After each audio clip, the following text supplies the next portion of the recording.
What is up, everybody? Welcome to Heads Up Play episode 44. We got some stuff that we are going to talk about today. We have the top 10 atmospheres in college football. We're ranking them.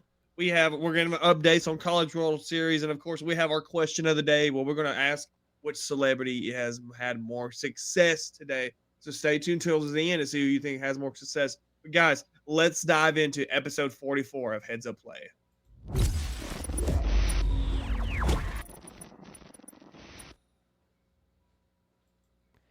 Yes, sir. Episode 44. 44. I was like my favorite number to say in Spanish class. Anything in the 40s, 40. Make that sound cool. But yeah, a little bit to get into. I don't want to say not much going on. There's actually quite a bit of stuff going on in the world of sports. I mean, you got the NBA Finals I want to say wrapping up, but hey, the Mavericks pulled off a huge, not even really an upset. They just beat the Celtics down. But you got the finals going on. They stay alive. Our Oilers in the NHL playoffs, they stay alive. They were down 3-0. I got something about the NBA Finals. Okay. Is it just me? The NBA is more fun, finals at least, when you have an enemy team. Like back you had Miami Heat. You had with LeBron and on. Then you had the Golden State Warriors. Then you had Kobe's Lakers. And then everybody wants to go again. Man, those guys win all the time. I'm getting tired of that. Because, I mean, NFL, you had the New England Patriots, and then it kind of passed the torch to Kansas City. Now everyone's like, man, you see what I'm saying? Like, it seems more fun when there is a team everybody just wants to see lose. Well, same with college football. I mean, everybody wanted Alabama to lose. Hey, we were fine being Alabama. We loved it. We loved winning, and everybody wanted to see us lose. Same with hell. Look at college softball. The Oklahoma Sooners winning their four-peat. Everybody hates them. Who pays attention? I mean, to look that at sport. the South Alabama women's volleyball team. I mean, look at them. I mean, you just winning Sun Belt championships left and right, aren't they? I don't know. Yeah. Yes, let's go. But yeah, I'm with you. I'm totally with you. But I also do kind of like to see newer teams in there every now and then. So yeah. I agree and disagree a little bit. But yeah, so today we're gonna go over our top 10 atmospheres in college football. And just to preface, John Rivers made this list. Now, I agree with most of it, but we're going to get into number 10 real quick. I probably could change number 10 if I had to. I didn't want to seem like a homer. I got you. Because my opinion, let's show them. So we're getting into the top 10 college football atmospheres. That means how loud does the stadium get? I mean, of course, how good the team is, but let's get into it. All right. So number 10, some controversy already. Starting off, Bryant-Denny Stadium. All right. I don't think Bryant-Denny Stadium's that. How do I say this? The fans don't get crazy. I just don't think the fans get crazy enough in here. When you see the upper teams like Neyland Stadium, I mean, of course, we know Beaver Stadium, Penn State's going to be there. Tennessee's going to be up there. LSU's going to be up there. Alabama fans do not, in my opinion, do not get crazy enough like I would like to see them be. I will agree to that, actually. And it's the Saban effect, obviously. It's Saban he's bitched about it for years and used to. He don't do it no more, of course, because he's retired. But he used to complain, I wish that the fans will stop leaving in the third quarter when we're blowing a team out. Let's stay the whole game, and which has happened on multiple. I mean, it's a good thing to complain about, but I get what he's saying. And that's why I've kind of put them as low as they are, just because. Yes, do I think they get loud when they do Dixieland Delight? Of course, hell yeah. The meter is off the charts with that. But, I mean, I feel like most of the time when Alabama loses a game, it's at home. Do you? LSU 2019, Texas last year. Those are the only two losses in like the past 5 years. No. Yes. Auburn losses at home. Auburn's beat us at Bryant-Denny a good bit of time. 2010. That was the last time they beat us at Bryant-Denny. I'm telling you. I just feel like we've lost more games at Bryant-Denny. No. Than you realize. I'm telling you. I'm pulling it up. All right, we lost Texas last year. LSU 2019. We lost Ole Miss both those two times. And that was 2014 to 15. I'm telling you, we've And lost. that and Auburn in 2010 and maybe a couple other times, that's really about it. I I'm mean, telling you. the home record at Bryant-Denny is pretty freaking good. But I'm going to agree with you here. They don't get rowdy. The fans most certainly do not get rowdy. Do they get loud? I do think that the fans get loud, but the stadium We lost also. that. No, we lost. We lost in Baton Rouge. I thought we lost in 2024. My bad. I thought we lost in 2022 in Alabama in Tuscaloosa when Brian Kelly was the coach. Yeah, remember that was that overtime. Or no, it didn't even go to overtime. It was they just went for it. I think on like a 2-point conversion, and that's what won that game.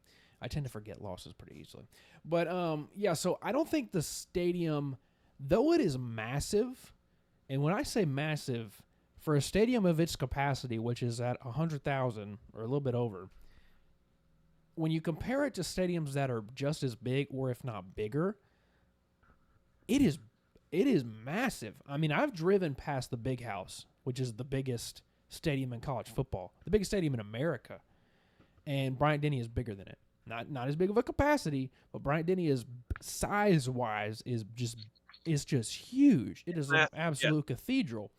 But I don't think that it holds the sound as well as some other stadiums, which is why I don't think it gets quite as loud. And the Saban effect, fans are just so used to winning there. They don't really have a reason to get loud. The games there aren't really ever as close. And I don't think that there's really ever huge games there to warrant it being loud. The only 2 games that I think really warranted it being super loud was Texas last year and LSU in 2019, the Joe Burrow game, which both those games were losses, unfortunately. I think with Kalen DeBoer, I think with a new change and everything, we might see Bryant-Denny Stadium get a little bit louder, new energy, who knows. But I agree with you, and I hate to agree with you, unfortunately, because I wish we were a little bit more rowdy. But I'll take wins over rowdiness. Well, I would too. It's just I just don't feel like they're that rowdy. Let's go to number 9. I mean, I can't wait. I can't wait for third down whenever Willie shows up. Yeah. Yes, blitz. Number 9. All right. I like this pick here. Doak Campbell Stadium. Now, my white's being thrown off a little bit there behind the fireworks, but FSU, Florida State. I think that is a cool one. Let me tell you why. I think they have the coolest opening thing. You have a Chief Seminole. Osceola. I mean, he just comes out and throws a spike in. I think that's the coolest tradition in college football. Beats Howard Rock in my opinion. Howard's but cock. but the Doak Campbell Stadium, they get rowdy. FSU does. They can get rowdy. Yeah, absolutely they do. I mean, you get the chop going. You get the when you get the chop going. Oh my goodness! Look, we know about the chop. We're Braves fans. We love the chop, but Florida State did it first. They are the originators, and they do it the best. I'm gonna say it. Even as a Braves fan, they do the tomahawk chop the best. So you think they do it better than Kansas City? I disagree with that. No, Kansas City set the world record, Guinness World Record on being the loudest a stadium's ever been. They've got a bigger stadium. I'm telling you, I'm giving it to I'm going Kansas City, Florida State, and then the Braves. Either way, this is a fantastic stadium. They're actually doing a pretty big renovation to it, I believe, that actually doesn't look very good. I think they're like taking out a part of the bottom section, like behind the home team, and putting like standing stuff. I don't know. It doesn't look very good to me. Yeah. But yeah, I agree with this. Let's move to number 8 here. I like this pick. The last one and this one are very low-key, sexy picks, in my opinion. I think Oregon, when you just have the Pac-12 after midnight, and I'm telling you, they used to pack that shit, and it would be rocking. I thought when it was the Brian Kelly days, and then you kind of leading into the Dan Lanning days, oh, dude, that place was rocking. Yeah, I think back then, especially when Pac-12 after dark. Back when USC was still really good, you had Washington was really good back in the day. In the Chris Utah Peterson and all days, that. Yeah. Utah, of course. This stadium was just great, man. The Marcus Mariota days, the Michael James, that era. this stadium, games were fun to watch here, and I'm glad that we talked about it last episode. When Ohio State goes there, that's going to be a game to watch, man. It feels like a bowl game you're watching. Yes. I mean, you don't see those two match up, but it's going to be pretty cool. I mean, you have the Oregon rain. You're going to have the Oregon snow. You don't know what it's going to do in Oregon. You just have the cold weather. It's going to be interesting to see. I'm very excited to see that. I mean, last year did they play at Oregon last year? The Washington, Oregon? No, that was at Washington. That was at Washington, which is not on this list, but hey, they've put themselves on a big pedestal. Beautiful stadium, overlooks that lake. And Moore has done a lot with it, and I'm curious to see how they rebound with him leaving. Yes, absolutely. See how Jed Fish does. But this one, interesting thing about Autzen Stadium is it was specifically designed with that weird shape there like that to hold in noise. So it gets really loud there. I think the capacity is only like 60, 70K, something like that. But they get loud, man. And seeing the green, it's unique color scheme, seeing the duck drive out on the motorcycle. I love Autzen Stadium. Love watching the duck, there. I would either go with him or Sparty from Michigan State being the best mascot. I would agree. I actually would also throw Albie the Tiger on there. Albie the Tiger, yeah. I didn't say that. Don't come after me. But I would throw him on there. All right, number 7. All right. Clemson Tigers. The Clemson Tigers.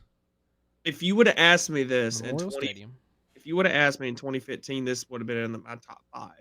But with Clemson kind of dipping a little bit, it's not been as good. I remember the days when Florida State was trying to knock off Clemson, and they would play at Clemson, and that stadium was rocking. I mean, they were just hammering it. Yeah, this is honestly an underrated stadium. I think Howard's Rock is a great, I think a little bit of an overrated tradition, but it is still really cool. Everybody goes down there. I think the running down the hill is honestly the coolest part of it all. They run down the hill, they throw the fireworks up and the balloons and everything. It's really cool. Everybody's wearing the orange. Yeah, it gets super loud. I mean, what more can you say about this one? I mean, it's a consistently not top 5. That's why we don't have it in the top 5. But it gets loud, and for night games, it's fun to watch. I mean, then you have Dabo on the sidelines, just making recruits feel weird by doing TikToks with them and doing dance moves with Hickory Doc. Hickory Dickory Doc. Coach Sweeney's got that drip. Now he's on TikTok. I think my favorite Coach Sweeney moment was him. He's flying in the private jet with DJU, and he's looking down in the window, and they're over Memorial Stadium, and he goes, "See that? You're going to be throwing touchdowns there," and then bye. There goes DJU a year later. Yeah, you see that, man? You see that, man? You be cheering your name. All right, number 6. Dun, dun, dun, dun, dun, dun, dun, dun, dun. All right, I hate it. But I love Rocky Top. Rocky Top. I would have them higher if they could. I mean, they do pretty well at like the 2:30 slot, but I'm gonna tell you, you go to Neyland Stadium at 6:30, 8 o'clock, buddy, you might not be coming out alive with those fans. These fans are ruthless at night. I mean, you go back to the Ole Miss game, and what was it, like 2021? You know, when they threw the French's mustard and the golf ball. Yeah, look, this game, as much as I hated it, and it was one of the worst refereed games I think I've ever seen, maybe the worst. Alabama versus Tennessee, though, in 2022, I think there's only one game above that as far as like fan reaction and just on the edge of your seat the whole time, and that's the kick 6 game. In the moment of the kick 6 and after that. But like watching all the fans rush the field after finally beating Alabama after 16 years or whatever it was, I hated it in the moment, but looking back, that was incredible. I'm gonna tell you, the media really wanted Tennessee to win the national. Yes, they did. I hated that they kept on Instagram the day after You saw so many photos that said, "Look at all the smoke in the air from all the cigars." I'm like, you realize they just blasted like 1,000 fireworks, right? I don't think that's a cigar smoke. I don't. How do I say this? This is why I put Nealon above Brian Denny, Okay, because last year you was at the game. Last year, was you not? I was. Did you ever feel like it got rowdy, like just rowdy, like it would have at Nealon? Well, I've never been to Neyland, so I can't really compare it to that. But that actually was probably one of, if not the most raucous games in Bryant Denny I've ever been at. And I've been to a number of them. And I think we didn't really mention it, but I think Alabama is getting more raucous. I think like the LSU game at Bryant Denny was really loud this year. But I do think that Neyland Stadium does get louder than Bryant Denny. My point is, if Tennessee lost to Bama if it was vice versa and Tennessee was playing at home against Bama and they just lost to Bama again, I feel like, I mean, it happened this year. If there's just a somewhat decent team for Tennessee, they're going to be giving that place's rocking against Alabama. I mean, always. I think so. However, I don't want to give Tennessee the benefit of the doubt here, because they have also failed sometimes. I mean, you and I in the middle of last season, we were talking about Georgia, and we were saying Georgia might lose to Tennessee. Georgia's got to go to Neyland Stadium at night. Who crapped the bed? Tennessee. Yeah. Georgia ran down their throats. So I think it can be a great place. And other times, maybe it's a little bit overrated. But overall, I'd love to go there as a fan. You know, I'd love to go see an Alabama-Tennessee game there as an Alabama fan. I don't care. But let's move on into our top 5. All right. Yes. All right.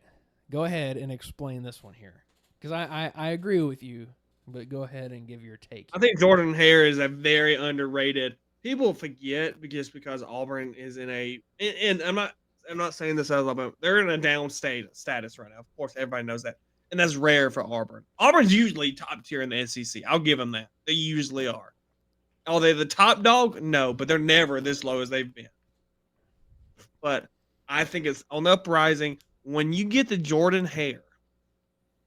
And usually the way the schedule used to go, I don't know what it's like this year. I don't know it off the top of my head. It would always swing to you would have Georgia and Alabama at home on the same year every year. And usually when that happened, they were going to win one of those two games. And there was a year they won both of those games. On wild plays on both of them, wild game-winning plays, both of those. That one, and I'm talking about a couple years ago. Oh. Remember when they beat Georgia, beat Bama, and then went to the SEC championship and lost to Georgia again? Oh, that was Johnson, 2019, I think. 2017 or 19. Yeah, Jarrett Stidham, I think, may have been the quarterback that year. Or maybe that was 2019, the Mike Jones game. When they do swag surf at Jordan Hare. It's great. And don't forget the Eagle. The Eagle flying overhead pregame. I will say, Iron Bowls at Jordan Hare are far superior to Iron Bowls at Bryant Denny. Iron Bowls Bryant Denny just another game. But when you get that 2:30 slot for the Iron Bowl and the sun starts to set there in the fourth quarter and the sun goes down, man, oh man, it's different there on the plains. You know, I hate Auburn, but man. Let me ask you, we used to have it on CBS. They'd get the first pick of the game of the week for the SEC. But now ESPN has the first pick for the SEC. Do you think they put this, Texas A&M versus Texas? I mean, Oklahoma versus Missouri. You got a bunch of different rivalries. You know what I mean? It depends how Auburn is this year, of course, and Alabama. Yeah, with CBS in the pre-Texas Oklahoma days, Gary and Brad, or Gary and Vern, just about every year except for a couple times, they would have the Iron Bowl in that 2:30 slot. This year, though, with the A&M Texas rivalry being back, though, and it being ESPN, I'm going to say they're probably going to give it to A&M in Texas. They'll probably give that the Chris Fowler and Kirk Herbstreit game on ABC. Iron Bowl will be on ESPN. And you know what though, that would be kind of crazy though to hear Kirk Herbstreit and Chris Fowler commentate. I kind of Wouldn't it? hope that'd be pretty cool actually because I love those two as announcers. I do. They're my favorite ones to be honest.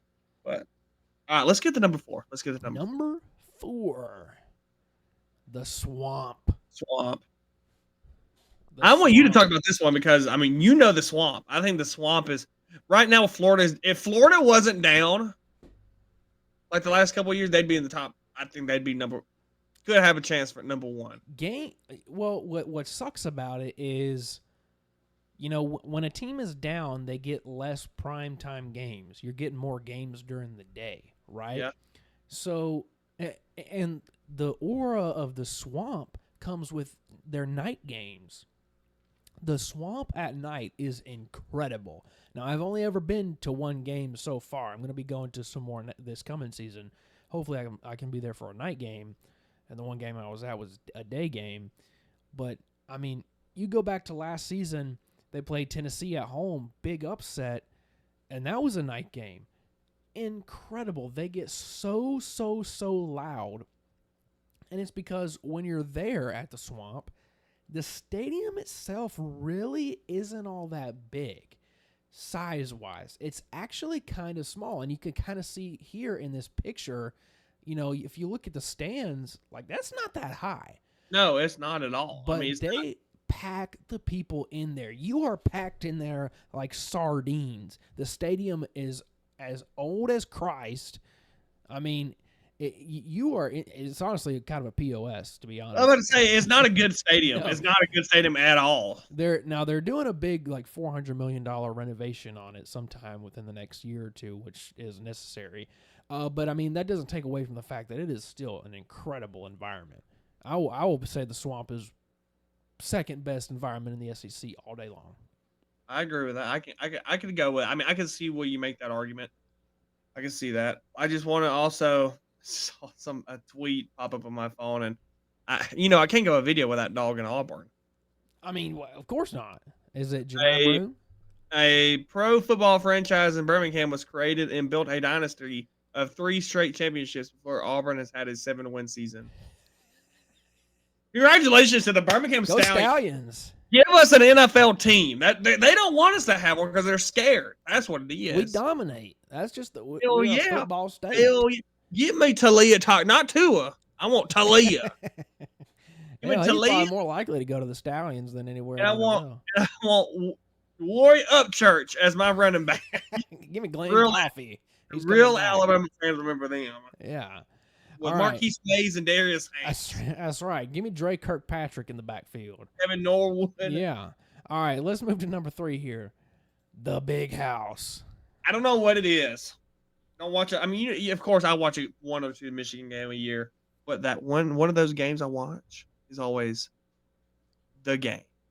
And I don't know what it is, but every time at Ohio State, Ohio State's probably 11 on this list. They could compete for 10, but I'm going to tell you,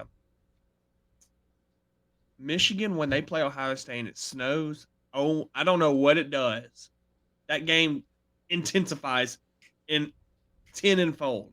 Every time it's at the Big House, it is amazing. I've never have not watched the game at the Big House and not been disappointed. I agree. Yeah, it is fantastic. Look, it is the Big House for a reason. It's called that for a reason.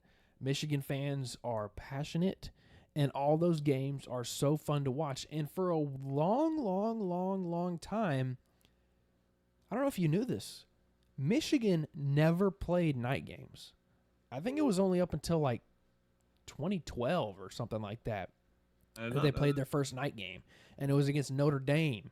And good old shoestring Denard Robinson was the starting quarterback. You remember him? I loved Denard. I thought he was good, to be honest. And I remember that game, and seeing that place at night was incredible. Another Michigan State is also down right now, but seeing Michigan State games when both teams are good, oh my gosh. That's a good rivalry no one talks about. Yes, you remember that the famous like The blocked muff kick or punt, muffed punt or yeah, whatever, and they take it back, and the guy's doing the yeah.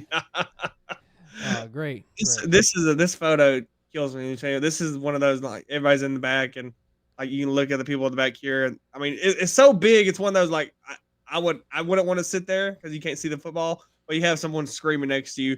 Come on, coach! Hell, that was a holding. Holding, come on. No one you can't see the football. Right. So you send nosebleeds at baseball. Hell, that was a strike. Call it. All right, number 2. Come on. When they do the whiteout, oh god. There is no place like Beaver Stadium in a whiteout. Beaver Stadium whiteouts beat your average game at number 1, I will say. You think so? Now, yes. Only Now, when they do the whiteout. Only when they do the whiteout. Now, every other Penn State game, they're still incredible and they're really loud, but the whiteout game is just different. It is just different, and man, do they get loud! And it's honestly really dark there. I don't think the stadium has great lighting, but that kind of like adds to it, I think. Penn State is incredible. I really wish that James Franklin was just a better coach so that they could have some teams that competed for, that they win the big games, honestly, beat Ohio State, beat Michigan. Because Penn State is a huge brand in college football and in college sports, but they just can't seem to get it together. But, man, still, these whiteout games, they just do it, man. I think if not for the whiteout game, I would you still have this in the top 10, just lower? Lower probably.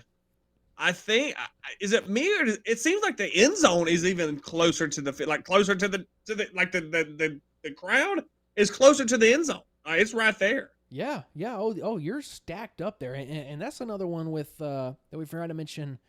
Going back to the Swamp at 4, before we go back to Penn State, look how close the fans are to the field. When you compare it to, like, Oregon, the same way. So close to the field, whereas Alabama, you can't really see it in this photo, but you're far back. I mean, you got a track, and then you got the field right there. Yes. But yeah, those fans are stacked on top of each other. They're really, really, really tight in there. Our buddy J-Dub has been to an Auburn-Penn State game a couple years ago, and he said that it was incredible. It was their whiteout game. However, I do know that stadium is also a POS.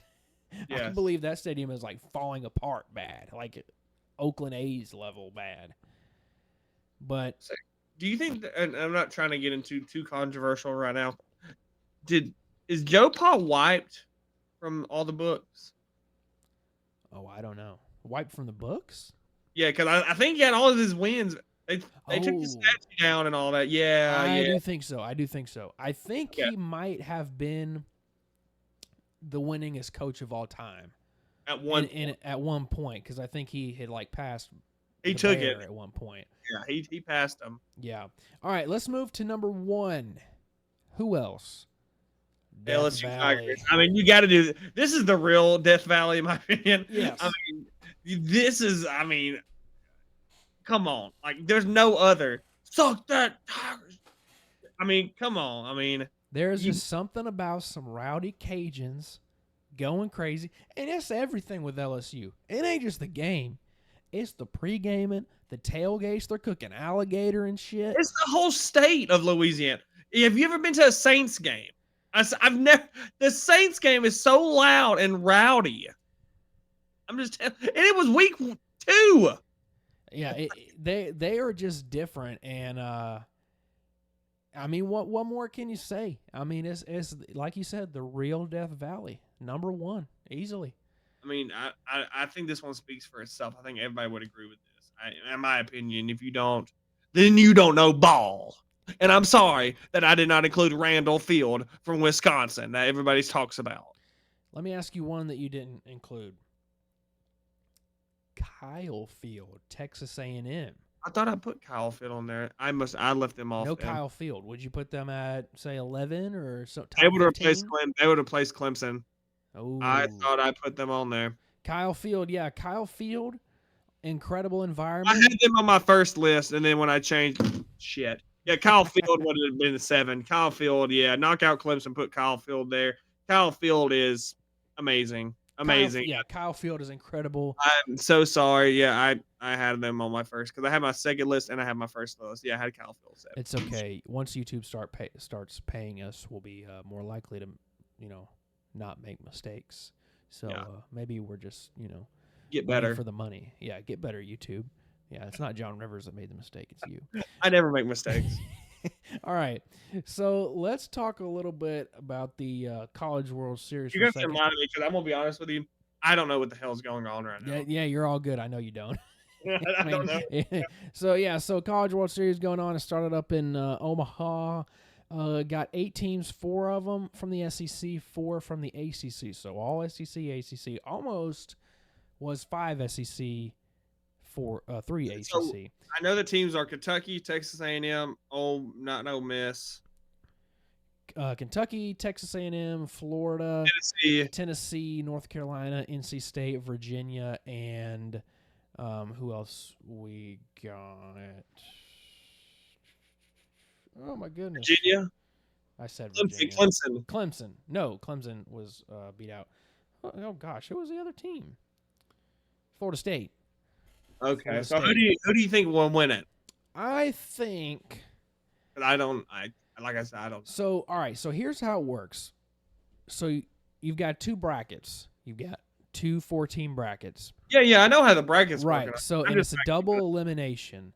So you can lose one game, but once you lose that second game, you're out. But once you get in that loser's bracket, it's really, really tough to get out of it and win the whole thing. I think it's only been done maybe a few times where you lose the first game and move on to win the whole thing. LSU did it last year, I do believe, though. I'm going to say, I would say Tennessee because they're the number 1 overall seed, and they honestly just seem like the best team.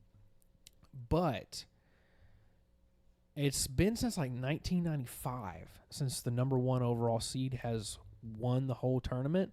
So it's really, really tough. I'm going to be honest. I'm going to say Kentucky actually wins the whole thing. That'd They're be there for their first ever time. They really, really impressed me against NC State in their first game. I would like to say that Florida is hot enough to do it, but they did lose their first game. Maybe that heat is wearing off. Texas A&M could easily do it. All of these teams are more than capable of winning the whole thing. Florida State also, hell, they almost beat Tennessee in game 1. They probably should have. It was some bad calls that kind of lost them the game. I really couldn't give you an answer. But, Omaha is really, really fun to watch. I've watched it the past couple years. And it's really, really exciting. I wish Alabama would have better baseball because, hell, even the softball is good to watch. But, all right, we're at the 33.5-minute mark. John Rivers, what's the question of the day?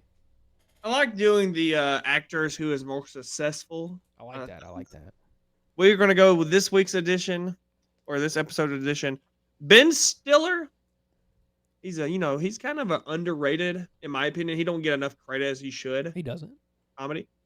Or Matthew McConaughey. Matthew McConaughey, for a minute there, he was just doing rom-coms. He was not doing that many movie roles. So, who do you think? Let me list some of Ben Stiller's notable movies. You have Zoolander, Night of the Museum franchise, Dodgeball, Meet the Parents franchise. You have Tropic Thunder. You possibly have one of the not greatest cartoon franchises, Madagascar. And he directed I think he did Megamind or something like that. Starsky and Hutch, Tower Heist. I mean, he's done a lot of movies. Then Matthew McConaughey, you have Interstellar. By far, it's the greatest movie out of the list I just said, by the way. Dallas Buyers Club, How to Lose a Guy in 10 Days, Dazed and Confused, and he did The Lincoln Lawyer. But he also A Time to Kill. By the way, probably my favorite one, Time to Kill. I don't know if you've ever seen that one with Samuel L. Jackson and Matthew McConaughey. That's a good movie. But he also did a show, True Detective. Very For successful. and that season is, in one of my opinion, one of the best seasons there is in TV. But all right, I'm going to say. Let me look at something real quick. I've got my answer, but I'm going to see if there's something. Because this threw me off last time when you asked me about Steve Carell and who were we comparing last week? Steve Carell and Seth Rogen. And they had basically equal net worths. All right, so Matthew McConaughey is sitting with an estimated $160 million net worth. Ben Stiller, can't imagine it's anywhere near that, right? You got to... He's $200 million. His dad, you got to remember, his dad is Hollywood person. That is true. Gary's. Wow. All right, okay. So, when you got $200 million versus $40 million less, but that $40 million less has an Oscar. Remember, Matthew McConaughey won an Oscar for Dallas Buyers Club. Ben Stiller does not have an Oscar, I don't believe. He may have some Golden Globes or something, I don't know. But that Oscar holds a lot of weight. It really does. When you think about Interstellar, I mean, when you're getting, that level movie. Who's the director of Interstellar and the Batman movies? Fucking Christopher Nolan. When you're in a Christopher Nolan film, you've made it. You've made it. Whereas when you think of Ben Stiller, you're thinking Night at the Museum, Madagascar. Which, hey, those are great movies, but come on. I'm telling you, though. I'm gonna say Matthew McConaughey, but money wise, of course, it's gonna be Ben Stiller. Stiller. But you gotta say this though. He directed possibly, in my opinion, the greatest comedy of all time. Which is? And he starred in it, Tropic Thunder. I think Tropic Thunder is a top 10 comedy movie of all. You can't make that movie in 2024. I'm surprised they were able to make that in 2008. It's so funny. People are like, well, Robert Downey Jr. went black. You got to watch the movie to know what the story behind that is. I'm a dude playing another dude. I'm going to go Matthew McConaughey. I can see your case for Ben Stiller, 100%. I'm going to go McConaughey just because of the Oscar and not the. I guess the word is publicity, the popularity with Matthew McConaughey. You got the commercials, got him doing the professor at Texas, and every time Texas does good in somewhat whatever sport, it always is. Man, you guys got to do LIVIN, man. LIVIN. Hey, and one of my favorite movies he's in, early Matthew McConaughey, Dazed and Confused. You ever seen Dazed and Confused? I've never seen it. You got to watch Dazed and Confused. There's no plot at all to that movie, but it is a fun watch. I like them rom-coms, Fool's Gold. God, I hate that movie. All right. I got a question for you before we go, because I got a question of the day for you. What is the worst pain you've ever been in your entire life? Man. Not emotional pain, physical pain. When I got married. I don't. I